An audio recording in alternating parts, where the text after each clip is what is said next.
अब जो next organelle जिसकी हम बात कर रहे हैं is only present in the plant cell, it is not present in the animal cell and that organelle is called as the plastids. ठीक है, याद रखिएगा सिर्फ प्लांट सेल्स में है, एनिमल सेल्स में एब्सेंट है। स्ट्रक्चर की बात करें, अच्छा प्लास्टिड्स फिर मैं आपको बताती हूँ इसका की term, they are called as the kitchen of the cell. अब किचन में क्या बनता है भाई, खाना बनता है, so they are making the food. कैसे, वो अभी आपको पता चलेगा। स्ट्रक्चर की बात करें, so again it's a double membranous structure, outer membrane ये हो गया, इनर मेम्ब्रेन। अब इनसाइड दैट थाइलाकॉइड, स्ट्रक्चर आपके कोर्स में नहीं है बेटा, I am just telling you for to visualise कि ये कैसा दिखता है।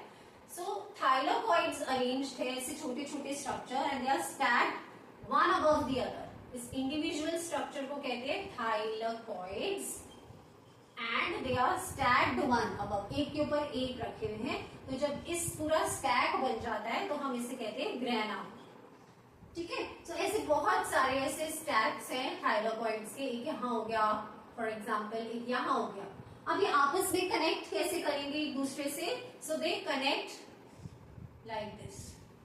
These structures connecting tubules that you see over here that I have drawn, they are called as lamellae. ठीक है, thylakoids stacked in the form of grana, connecting with each other through these strings or tubules called as lamellae. और ये बाकी का जितना भी background और ये पोर्शन आप देख रहे हो, पूरा एम्प्टी पोर्शन यहाँ, that is called as a stroma. ठीक है, तो ये प्लास्टिड का स्ट्रक्चर है, बस एक विजुअलाइज करने के लिए बताया, कोर्स में नहीं है आपका स्ट्रक्चर, डोंट वरी नहीं आएगा एग्जाम में। हाँ, प्लास्टिड आएगा, स्ट्रक्चर नहीं आएगा। प्लास्टिड्स 3 टाइप्स के होते हैं बेटा, 1 2 एंड यहाँ पे कर देती हूँ 3। फर्स्ट क्रोमोप्लास्ट, सेकंड ल्यूकोप्लास्ट, और थर्ड अब जो मैं लिखने वाली हूं उसका नाम सबने सुना है एंड दैट इज क्लोरोप्लास्ट। ठीक है, chromoplast, chromo means colour, okay, so they are colour giving plastids. Colour, so they are present where in the coloured components of the plant. कौन से होते हैं brightly coloured components of a plant? Flowers, beautifully coloured, orange, violet, red, pink, so they have what in them? Chromoplasts. Okay, leuco means no color, color is absent, so the colorless parts of the plant, जैसे कि root हो गया या जो thick brown stem हो जाती है, तो वो कौन सी प्लास्टिड्स है वहां पे? ल्यूकोप्लास्ट। और क्लोरोप्लास्ट हम सबको पता है, it's which colour? The green coloured pigment of the cell is called as the chloroplast, जहां पे what is happening? The important process photosynthesis, that is making of food is happening, and that's why plastids are called as the kitchen of the cell. ठीक है, so 3 types के होते हैं, chromoplast which is present in the colored parts of the plant जैसे कि flowers हो गए, leucoplast which is present in the colorless parts of the plant जैसे कि thick brown stem या roots हो गए, and chloroplast is present in the leaves in the green parts of the plant, and what happens here? Photosynthesis, which is your food manufacturing or food making process, and that's why plastids को क्या कहा जाता है? kitchen of the cell। याद रखना ये point, that they are present, बड़ा bold लिख रही हूं मैं, प्रेजेंट कहां पे? Only in plant cell. ये भूल नहीं जाना, एनिमल सेल में मत लिख देना कि प्लास्टिड्स हैं। The last organelle that we have to study now here is the vacuoles. Vacuoles are present both in plant and animal cells, but their size and position varies. होते क्या है vacuoles? छोटे छोटे स्ट्रक्चर्स होते हैं इस तरीके के, which are carrying the cell sap, some important liquids, sugar, salts, and they are providing what? A little turgidity to the cell. Turgidity मतलब उसको थोड़ा सा turgid, flexible भी और stiff भी, support भी देते हैं. Okay, so their significance is more in case of a plant cell. क्योंकि प्लांट सेल बाहर हार्श एनवायरनमेंट में है तो उसका जो सेल है it stores lot of cell sap. Okay, so these are more prominently present in case of a plant cell. ऐसा नहीं है कि एनिमल सेल्स में नहीं है, बट इसका जो सिग्निफिकेंस है वो ज्यादा किसमें है? प्लांट सेल में. और इसी तरीके से अगर हम उसका पोजिशन और साइज वाइज भी देखें तो अगर सपोज ये मैं एक प्लांट सेल बना रही हूँ तो उसकी पहचान क्या है? मैं 2 मेम्ब्रेन्स बनाऊंगी तो आप समझ जाओगे कि मैंने कौन सा सेल बनाया है. मैंने प्लांट सेल बनाया है. क्योंकि वैक्यूल का जो सिग्निफिकेंस ज्यादा प्लांट सेल में है, क्योंकि storage of the starch, oil, sugar and providing turgidity is of utmost importance in a plant cell. इसीलिए जो वैक्यूल है प्लांट सेल में 1 और 2 होते हैं, लेकिन बिगर इन साइज, इतने बड़े and occupying the prominent central position in the cell.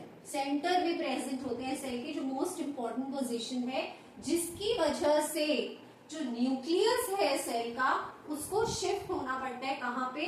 Towards the periphery. Periphery मतलब कॉर्नर. ये है vacuum. So they are occupying the prominent central position in the cell, and they are 1 or 2 in number, not many in number, but yes, if they are bigger in size and storing all this, okay, in it.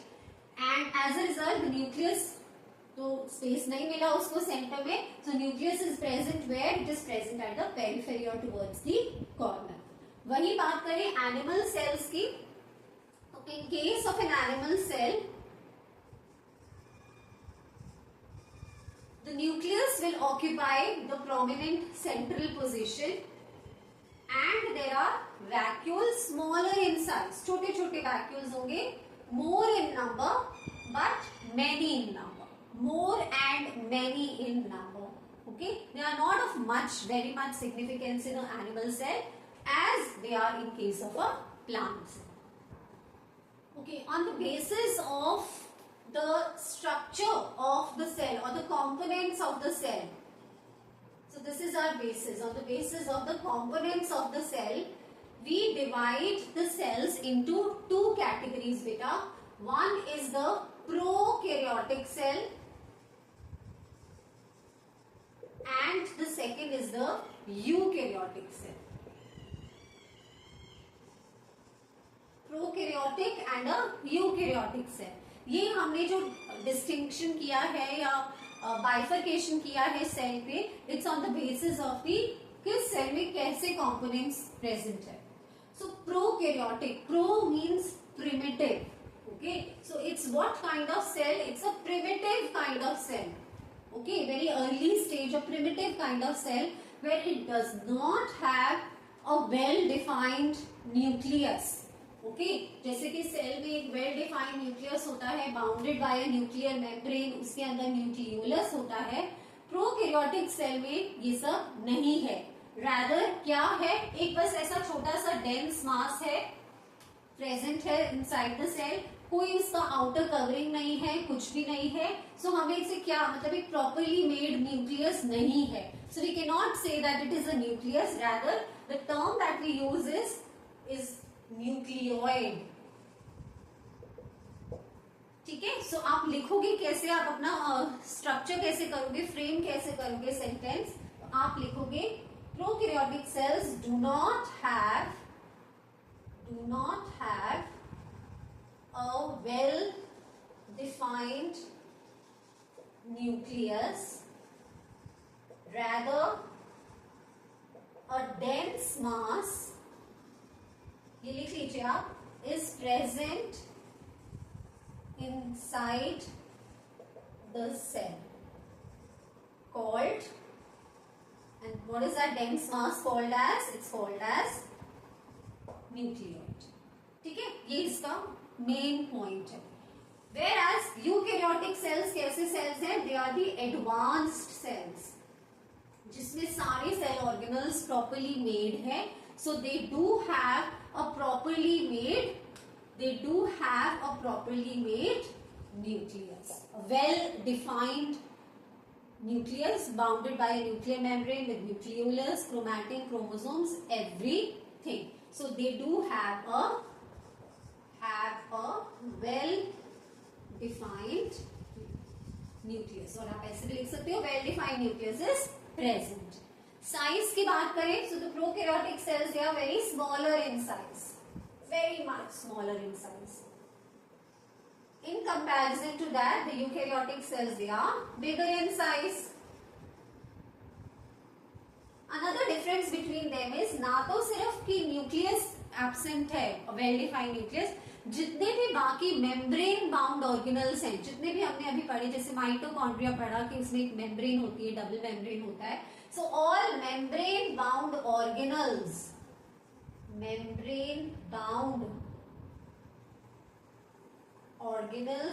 are also what? Absent. ठीक है, सारे membrane bound organelles absent है क्योंकि बहुत primitive cell है, अभी सारे जो इनर ऑर्गेनल्स हैं वो डेवलप ही नहीं हुए हैं. Whereas जो यूकैरियोटिक सेल्स हैं इनके अंदर तो है membrane bound organelles. So membrane bound organelles are present. ठीक है, सो ये आता है क्वेश्चन बेटा एग्जाम में, 3 marker, differentiate between prokaryotic and eukaryotic cells. और ये 3 पॉइंट्स लिख दोगे इज मोर देन एनफ. ठीक है.